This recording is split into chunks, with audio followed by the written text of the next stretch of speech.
ಹೋಗ್ಲಿ ಪಾಪ. ಈಗ ಬಿಜೆಪಿ ಅವರಿಗೆ ಶಾಂತಿ ಕದಡದೆ ಅವರ ಉದ್ದೇಶ, ಶಾಂತಿ ಕದಡದೆ ಅವರ ಉದ್ದೇಶ.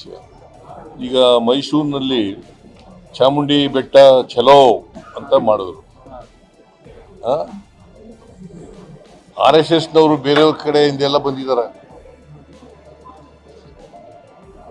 ಶಿವಮೊಗ್ಗದವರು, ಚಿಕ್ಕಮಗಳೂರವರು, ಕೊಡಗಿನವರು, ಚಾಮರಾಜನಗರದವರು, ಮಂಡ್ಯ, ಇವೆಲ್ಲ ಬಂದು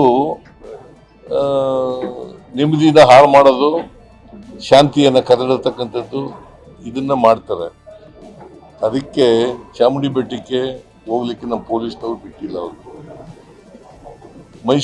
ಮಂಡ್ಯದಲ್ಲೂ ಕೂಡ ಮದ್ದೂರಿನಲ್ಲಿ ಇವತ್ತು ಬಂದ್ ಮಾಡಕ್ಕೆ ಕರೆದಿದ್ರು. ಈಗ ನಾವು ಅವ್ರು ಹೇಳೋಕ್ಕೂ ಮುಂಚಿತವಾಗಿ 21 ಜನಕ್ಕೆ ಅರೆಸ್ಟ್ ಮಾಡಿದ್ದೀವಿ. ಕಾನೂನು ರೀತಿಯ ಕ್ರಮ ತಗೋತೀವಿ. ಯಾರೇ ಅವರು BJಪಿಯವರಿರಲಿ, ಕಾಂಗ್ರೆಸ್ನವರಿರಲಿ, ಅಥವಾ ಹಿಂದೂಗಳಿರಲಿ, ಮುಸಲ್ಮಾನ್ಗಳಿರಲಿ, ಕ್ರಿಶ್ಚಿಯನ್ಗಳಿರಲಿ, ಯಾರೇ ಇರಲಿ ಕೂಡ ಕಾನೂನು ರೀತಿಯ ನಾವು ಆ ಧರ್ಮ, ಈ ಜಾತಿ, ಆ ಜಾತಿ ಅಂತ ನೋಡಕ್ ಹೋಗಲ್ಲ. ಯಾರು ತಪ್ಪು ಮಾಡ್ತಾರೆ ಅವ್ರ ಮೇಲೆ ಕ್ರಮ ತಗೋತೀವಿ.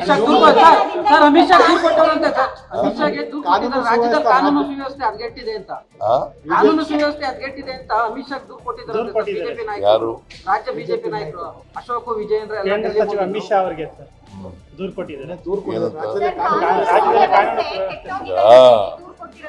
ಕಾನೂನಿನ ಸುವ್ಯವಸ್ಥೆ ಕಾಪಾಡೋದು ರಾಜ್ಯ. ಕೇಂದ್ರದಲ್ಲಿ ಚಳುವಳಿ, ರೈತರ ಚಳುವಳಿ ನಡೀತಲ್ಲ, ಎಷ್ಟೋ ಜನ ಸತ್ತರಲ್ಲ, ಆಗ ಎಲ್ಲೋಗಿದ್ರು. ಈಗ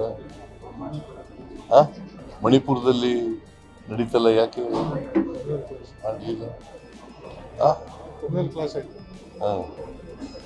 ಯಾಕೆ ಮಾಡಲಿಲ್ಲ? BJಪಿಯವರು ಯಾಕೆ ಅಲ್ಲಿ ಮಾಡಲಿಲ್ಲ? ಇಲ್ಲಿ ಮಣಿಪುರದಲ್ಲಿ ಪ್ರೈಮ್ ಮಿನಿಸ್ಟರ್ ಹೋಗ್ಲೇ ಇಲ್ಲ ಅಲ್ಲಿಗೆ. ನೀವು ಇದನ್ನೆಲ್ಲ ಹೇಳೋದೇ ಇಲ್ಲ, ತೋರಿಸೋದೇ ಇಲ್ಲ. ಈಗ